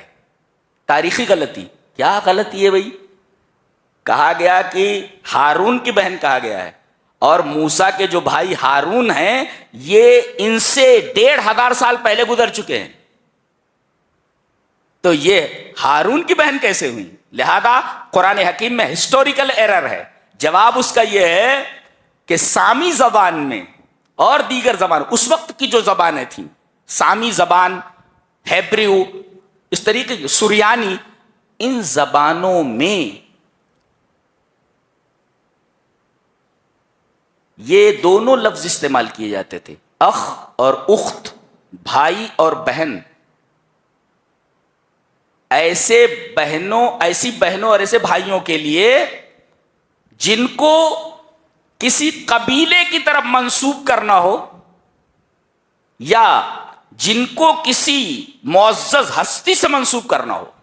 مثلا ان کے خاندان میں، ان کے قبیلے میں کئی سال پہلے کوئی بزرگ آدمی تھا، کوئی اچھا آدمی تھا، تو کہہ دیتے تھے کہ وہ اس کا بھائی ہے، یہ اس کا بیٹا ہے، اس کی بہن ہے.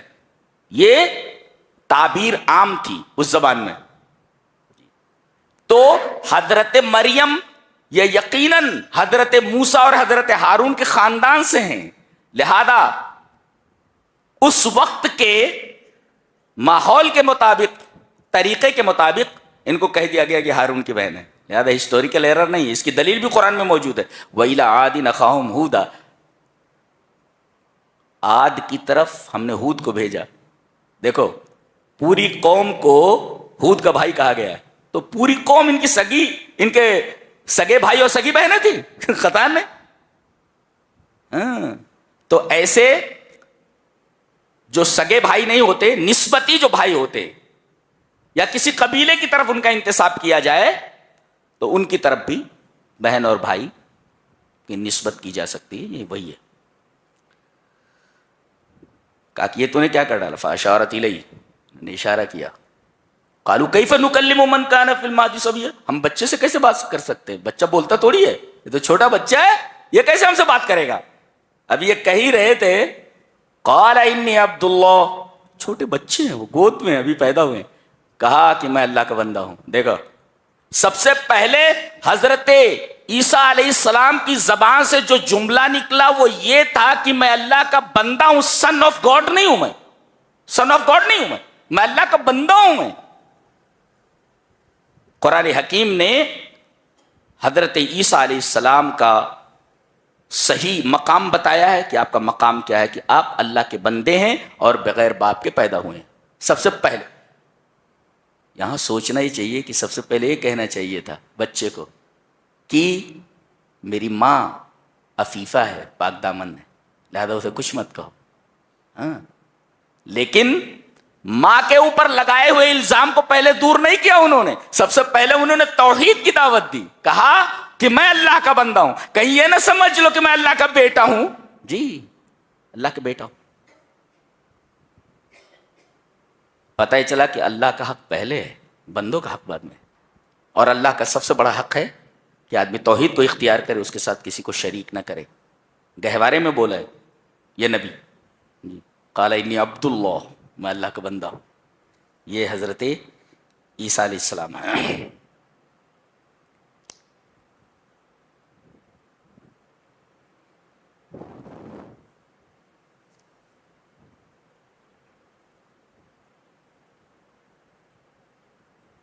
یہاں ترکی بترکی ایک سوال کا جواب دیا جا رہا ہے. سوال بہت اہم ہے. کیا جب میں مر جاؤں گا تو دوبارہ زندہ کر کے اٹھایا جاؤں گا؟ جی یہ سوال ہے. سوال جس ٹیک میں ہے جواب اسی انداز سے دیا گیا. فرمایا گیا وَيَقُولُ الْإِنسَانُ أَإِذَا مَا مِتُّ لَسَوْفَ أُخْرَجُ حَيًّا. جواب أَوَلَا يَذْكُرُ الْإِنسَانُ أَنَّا خَلَقْنَاهُ مِن قَبْلُ وَلَمْ يَكُ شَيْئًا. اب دیکھ رہے ہیں انداز بیان دیکھ رہے ہیں. سوال جس انداز سے کیا گیا ہے جواب بھی اسی انداز سے دیا گیا ہے. سوال کیا ہے؟ وَيَقُولُ الْإِنسَانُ انسان یہ بولتا ہے اِذَا مَا مِتُّ جب میں مر جاؤں گا تو لَسَوْفَ أُخْرَجُ حَيًّا تو میں کیا بعد میں اٹھایا جاؤں گا؟ یہ سوال ہے. جواب أَوَلَا يَذْكُرُ الْإِنسَانُ أَنَّا خَلَقْنَاهُ مِن قَبْلُ وَلَمْ يَكُ شَيْئًا. اس اعتراض کرنے والے انسان کو یہ معلوم نہیں کہ ہم نے اس کو پیدا کیا جبکہ وہ کچھ نہیں تھا. تو نتھنگ سے ہم نے سم تھنگ کیا, اب ہم اس کو نتھنگ کرتے تو دوبارہ سم تھنگ کیوں نہیں کر سکتے؟ اس لیے کہ پہلی چیز بنانا مشکل ہوتی ہے, بنا کر کے اگر بگڑ جائے تو دوبارہ اس کو بنانا آسان ہوتا ہے. دیکھو کیا لیکن انداز کتنا پیارا ہے. دیکھیں یہ باس بعد الموت کی دلیل دی گئی ہے. جس انداز کا سوال ہے اسی انداز سے جواب ہے. وَيَقُولُ الْإِنسَانُ أَإِذَا مَا مِتُّ لَسَوْفَ أُخْرَجُ حَيًّا. سوال جواب أَوَلَا يَذْكُرُ الْإِنسَانُ أَنَّا خَلَقْنَاهُ مِن قَبْلُ وَلَمْ يَكُ شَيْئًا. کیا پیارا انداز ہے بات کرنے کا. سبحان اللہ, کمال کی کتاب ہے, کمال کی کتاب. اس کے بعد سورہ طٰہٰ ہے. سورہ طٰہٰ کے بارے میں یہ جان لیں کہ اللہ تبارک تعالیٰ نے ارشاد فرمایا وَإِن تَجْهَرْ بِالْقَوْلِ اگر تم زور سے بولو. کتنی بڑی بات کہی گئی. کروڑوں لوگ, دنیا کے تمام لوگ ایک جگہ جمع ہو کر کے اگر بولنے لگیں تو موبائل کام کرنا بند کر دیتا ہے. سارے لوگ جمع ہو جائیں تو فریکوینسی متاثر ہو جاتی ہے. اللہ فرماتا ہے دنیا کے سارے لوگ ایک ساتھ جتنی بھی زبان میں کچھ کہنا چاہیں, تمام کی باتیں سمجھتا ہوں سنتا ہوں بولتا ہوں ایک ساتھ آوازیں ایک دوسرے میں مکس نہیں ہوتی. میرے نزدیک کیا علم ہے, کیا قدرت ہے اللہ. وَإِن تَجْهَرْ بِالْقَوْلِ زور سے بولو. زور سے آدمی بولتا ہے, لاکھوں لوگ ایک ساتھ بولنے لگے سمجھ میں نہیں آتا کون کیا بول رہا ہے. اللہ فرماتا ہے ہمیں معلوم ہے تم کیا بول رہے ہو اور کون کیا بول رہا ہے, اور یہ تو چھوڑو تو زور سے بول رہے ہو. فَإِنَّهُ يَعْلَمُ السِّرَّ وَأَخْفَى. سر کا مطلب یہ ہے کہ آدمی بولے تو ایک آدمی سنے. ایک آدمی سن رہا ہو, رب فرما رہا ہے میں یہ بھی جانتا ہوں اس ایک آدمی سے کیا کہہ رہے ہو. اور وَأَخْفَى اور میں اس بات کو بھی جانتا ہوں جو تم اپنے سے کرتے ہو. دوسرے کسی سے کرتے ہو, کیا بات کرتے ہو مجھے معلوم ہے. یہاں تک کہ تم اپنے سے بات کرتے ہو کوئی دوسرا نہیں سن رہا تب بھی میں جانتا ہوں تم اپنے سے کیا بات کر رہے ہو. کمال علم ہے اللہ, کمال علم ہے. ایسا کہہ سکتے ہو کہ جو علم تمہارے شعور میں ہے, کانشینس میں ہے, میں اسے بھی جانتا ہوں, اور جو علم تمہارے سب کانشینس میں اسے بھی میں جانتا ہوں. شعور میں کیا ہے وہ بھی میں جانتا ہوں, تحت شعور میں کیا ہے اسے جانتا ہوں. سر کانشینس, اخفا سب کانشینس. تمہارے شعور میں کیا ہے اور تمہارے لاشعور میں کیا ہے سب میں جانتا ہوں. سبحان اللہ, کیا علم ہے. سبحان اللہ, سبحان اللہ.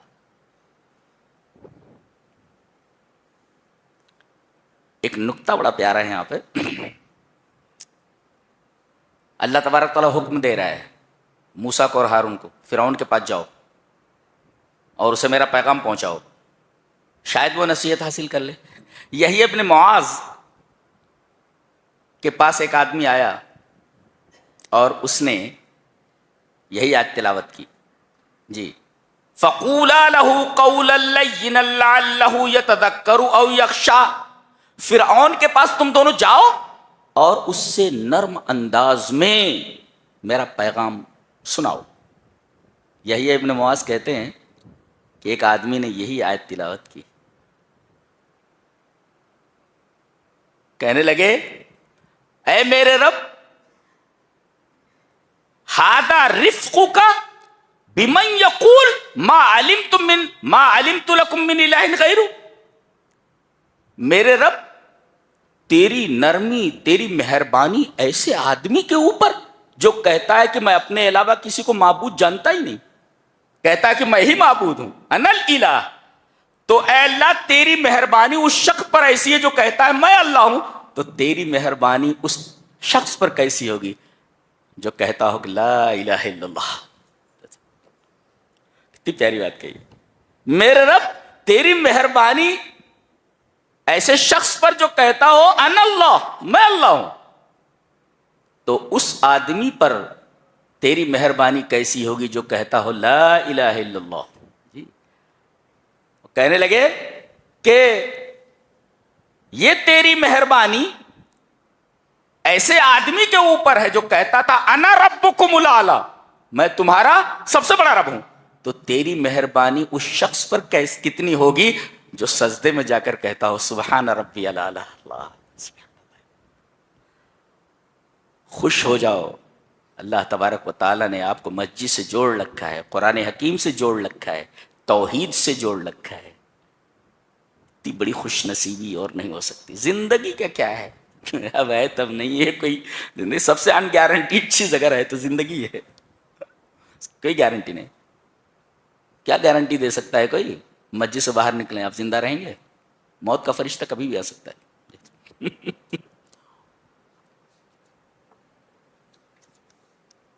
کیا بات ہے، زندگی بنانے والی کتاب ہے یہ، زندگی بنا دیتی.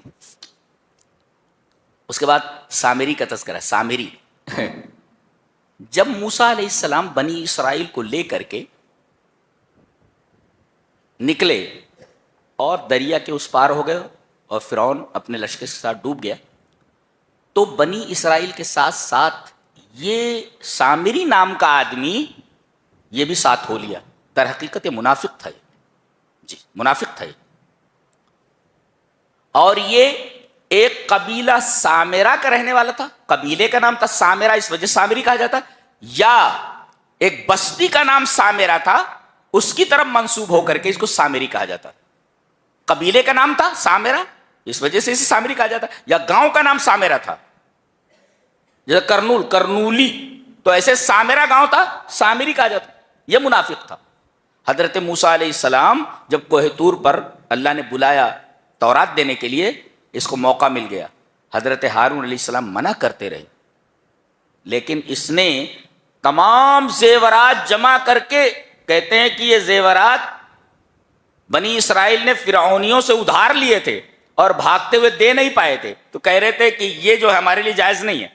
لہذا اس بدماش نے وہ سارے زیورات جمع کر لیے اور ان کو پگھلا کر کے ایک بچڑا بنایا، اس طریقے سے کہ بچڑے کے منہ میں سے ہوا جاتی اور اس کے بعد جب باہر نکلتی تو خوار، یعنی جیسے بیل کی آواز ہوتی ہے، اس سے نکلتی تھی. اور کہنے لگا اے بنی اسرائیل، یہ تمہارا معبود ہے اور موسیٰ کے بھی معبود یہی ہے. یہ تمہارا بھی معبود ہے، موسیٰ کا بھی معبود ہے. فقالوا ھذا الہکم و الہ موسیٰ، موسیٰ کے بھی معبود، تمہارا بھی معبود ہو، موسیٰ کا بھی معبود. حضرت موسیٰ علیہ السلام جب تورات کی تختیاں لے کر ادھر آئے تو دیکھا پوری کی پوری قوم مشرک ہو چکی ہے، بچڑے کے پوجنے میں اور بچڑی کے پرستش میں لگی ہوئی. بارے غصے کے ان کے ہاتھ سے تورات کی تختیاں گر گئیں. شرک کو دیکھ کر کے حضرت موسیٰ علیہ السلام جلال میں آ گئے اور پہلے تو اپنے بھائی کی داڑھی پکڑ لی، ہارون کی. بیچارے قال یا ابن ام لا تاخذ بلحیتی ولا براسب، سر کے بال پکڑ لی اور داڑھی پکڑ لی. کہنے لگے اے میری ماں کے بیٹے، چلیے، یہ بھائی نہیں بول رہے، اے میرے بھائی مجھے چھوڑ دے، اے میری ماں کے بیٹے. ایسا ہوتا ہے, ماں کا حوالہ دے دو تو آدمی ٹھہر جاتا ہے, آدمی رک جاتا ہے. امی کا حوالہ آ گیا, یبن اما, اے میری ماں کے بیٹے. انہوں کیا کہنے چاہیے, بھیا مجھے چھوڑ دو. اے میری ماں کے بیٹے کہہ رہے, ماں کا حوالہ دے رہے, مجھے چھوڑ دو. میں نے سنبھالنا چاہا ہے, سنبھلے نہیں ہے. کہاں ہے وہ, بلاؤ اس کو. آیا, قال فما خطبک یا سامری, کیا جال بوال ہے تیرا یہ سب, کیا پھیلا رکھا ہے تو نے یہ سب. اما بتاتا ہوں تجھے. کہا کہ یہ جو تیرا بچڑا ہے سونے کا بنا ہوا, اس کو تو میں پہلے جلاتا ہوں اور جلا کر کے اس کے دریا میں پھینک دیتا ہوں, ایک. اور دنیا میں تیری جو سزا ہوگی وہ یہ ہے کہ تو آبادی میں رہ ہی نہیں سکتا. اگر تجھے کوئی چھو دے تو چھونے والا بھی بخار میں مبتلا ہو جائے گا اور تو بھی بخار میں مبتلا ہو جائے. لہذا یہ بھاگ کر جنگل میں چلا گیا اور وہیں ادھر ادھر گھومتا رہتا تھا اور گھومتے گھومتے مر گیا وہ. کچھ لوگ آتے اسے چھونے کے لیے تو بھاگتا تھا, لا میساس, don't touch me, touch me not, touch me not, لا میساس, مجھے چھونا نہیں. اس لیے کہ جو چھوتا وہ بھی بخار میں مبتلا ہو جاتا اور یہ بھی بخار میں مبتلا ہو جاتا. تو اس مشرک کی زندگی تڑپ تڑپ کر کے گزری ہے.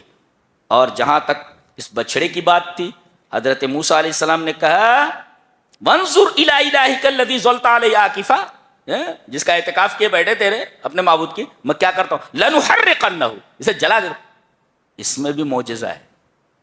سونا جلتا نہیں ہے کبھی, سونا جلتا نہیں ہے, اور گرم کرنے کے بعد اس کا وزن بھی کم نہیں ہوتا. یہاں جلا دیا گیا, ہاں سونا جلتا نہیں ہے. اور اسے ریزہ کر کے, ریزہ ہوتا ہی نہیں ہو جلانے سے, اور نہ اس کی قیمت گھٹتی ہے نہ اس کا وزن گھٹتا ہے جلانے کے بعد.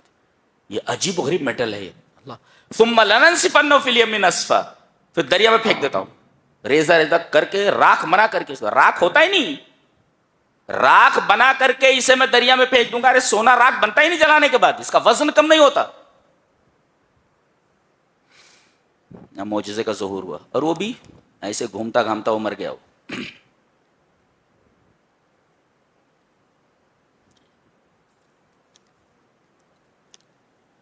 آگے فرمایا گیا, اے میرے حبیب لا تمدن عینیک الی ما متعنا به ازواجا منهم زہرۃ الحیاۃ الدنیا لنفتنہم فیہ ورزق ربک خیر وابقی. میرے حبیب, اللہ تبارک تعالیٰ اپنے رسول کو مخاطب کر کے بولتا ہے کہ ہم نے جو دنیا والوں کو نعمتیں عطا کی ہیں, جو عیش اور جو آرام عطا کیا ہے, جو مال و دولت, اس کی طرف آنکھیں پھیلا کر مت دیکھو, آنکھیں پھیلا کر مت دیکھو. اس لیے کہ یہ جو دیا گیا ہے ان کو, یہ آزمائش ہے ان کے لیے. اس آزمائش میں پورے نہیں اترے تو یہ مال و دولت اور یہ تعیش ان کے لیے فتنہ ہے, آزمائش ہے, یہ جہنم میں جانے والے ہیں. اور کہا نعمتوں کو کہ یہ زہرا ہے. زہرا مانے پھول. اللہ, اور پھول کے بارے میں آپ کو معلوم ہے, وہی میں کہنے جا رہا تھا جو شیلے نے کہا ہے. کیا کہتا ہے, the flower that smiles today tomorrow dies, all that we wish to stay comes and does fly. یعنی یہ پھول, the flower that blooms and then fades away. یہ پھول جو ہوتا ہے نا, اس کی زندگی کیا ہوتی ہے, کھلتا ہے اور اس کے بعد مرجھا جاتا ہے اور گر جاتا ہے. تو دنیا اس نبات, شبہ اللہ بالنبات الذی یظہر ویذبل ثم یزول. اللہ تبارک و تعالی نے دنیا کی زندگی کو پھول سے تشبیہ دی ہے. پھول یہ کھلتا ہے, یظہر ویذبل ثم یذبل, پھر وہ مرجھا جاتا ہے, ثم یزول, then disappears, then withers and disappears. تو ایسی چیز کے پیچھے کیوں پڑے ہوئے ہو جس کا یہ حال ہو, جس کا یہ حال ہو, جو کھلے اور مرجھا کر گر جائے. ایسی زندگی ہے دنیا کی. آگے فرمایا گیا وَأَمُرْ أَهْلَكَ بِالصَّلَاةِ وَاصْطَبِرْ عَلَيْهَا, اپنے اہل و عیال کو نماز کا حکم دیتے رہو, وَاصْطَبِرْ عَلَيْهَا, اور اس کے اوپر ثابت قدم رہو، صبر کرو. لا نسألک رزقا نحن نرزقک والعاقبۃ للتقوی. ہم تم سے رزق نہیں مانگ رہے، ہم تم کو رزق دیتے ہیں اور انجام تقوی ہے. دیکھو یہ تو سمجھ میں آیا. وَأَمُرْ أَهْلَكَ بِالصَّلَاةِ، اپنے اہل و عیال کو، بیوی کو، بچے کو، بیٹی کو، بیٹے کو، سب کو نماز کا حکم دو. دیکھ نماز. اور یہی نہیں، وَاصْطَبِرْ عَلَيْهَا، پابندی کے ساتھ ادا کرو. یہ 360 والی کیا بولتے ہو تو 8 کی کھاٹ کے 360 کے ایسا کچھ ہوتا ہے کیا جی. وَاصْطَبِرْ عَلَيْهَا، اس کے اوپر جمے رہو. ایک صبر، ایک ہوتا ہے استبار. ما الفرق بین الصبر والاستبار؟ صبر کہتے ہیں القدرہ علی التحمل، کسی چیز کو برداشت کرنے کی آپ کے پاس طاقت ہو تو اس کو کہتے ہیں صبر. کوئی زخم ہوا اور آپ اسے برداشت کر رہے ہیں، یہ صبر ہے. القدرہ علی التحمل، زخم کے درد کو آپ برداشت کر رہے ہیں، هذا صبر. استبار کسے کہتے ہیں؟ استبار کہتے ہیں کہ اتنا صبر کے میدان میں آپ آگے بڑھ جائیں حتی یصبح سجیتا، یہاں تک کہ وہ سیکنڈ نیچر بن جائے، آپ کا فطرت ثانیہ بن جائے. ہاں اتنا صبر کرے آپ کو کہ صبر آپ کی عادت بن جائے، بیکمس سیکنڈ نیچر، آپ کی جو ہے جبلت بن جائے، وہ سجیہ بن جائے. اچھا یہ تو ہو گیا، یہ صبر اور استبار میں فرق. لا نسألک رزقا، ہم آپ سے رزق نہیں مانگ رہے، ہم آپ سے رزق نہیں مانگ رہے. رزق نہیں مانگ رہے کہ کیا مطلب؟ نحن نتکفل برزقک، ہم روزی کی ذمہ داری لیتے ہیں. فلا تشتغل، آپ دنیا میں الجھ کر نماز کو چھوڑ دیں، اس کی اجازت نہیں ہے.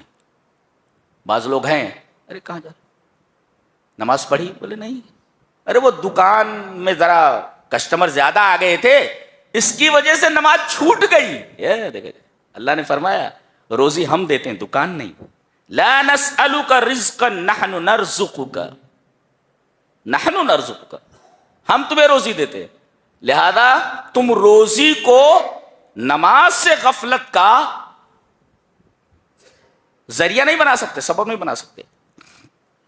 یہ رہا 16ویں پارے کا خلاصہ. اللہ ہمیں نیک عمل اور اچھی سمجھ کی توفیق عطا فرمائے. وآخر دعوانا الحمدللہ رب العالمین.